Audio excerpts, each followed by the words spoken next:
আপনার কি কখনো মনে হয়েছে আর একটু টাকা পেলেই সব ঠিক হয়ে যাবে? একটু থামুন, কারণ ৩০০ বছর আগে একজন মানুষ বলেছিলেন টাকা কখনো মানুষকে সুখী করতে পারেনি। এই কথাগুলো বলেছিলেন বেঞ্জামিন ফ্র্যাঙ্কলিন, আমেরিকার ইতিহাসের সবচেয়ে প্রভাবশালী চিন্তাবিদদের একজন। তিনি বলেছিলেন টাকার মধ্যে এমন কিছু নেই যা মানুষকে সুখ দিতে পারে। কেন জানেন? কারণ যত বেশি টাকা আসে ততই চাওয়া বাড়ে। আজ যে জিনিসটা স্বপ্ন মনে হয়, কাল সেটাই হয়ে যায় স্বাভাবিক। আর তারপর নতুন চাওয়া, নতুন শূন্যতা। টাকা কোনো শূন্যতা পূরণ করে না, বরং একটা নতুন শূন্যতা তৈরি করে।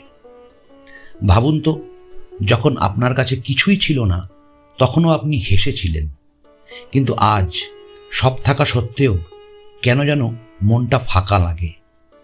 কারণ সুখ ব্যাংক ব্যালেন্সে থাকে না, সুখ থাকে তৃপ্তিতে, সম্পর্কের উষ্ণতায়, নিজের সঙ্গে শান্তিতে থাকার মধ্যে। বেঞ্জামিন ফ্র্যাঙ্কলিন আমাদের একটা কথাই মনে করিয়ে দেন, টাকা দরকার, কিন্তু টাকাই সব নয়।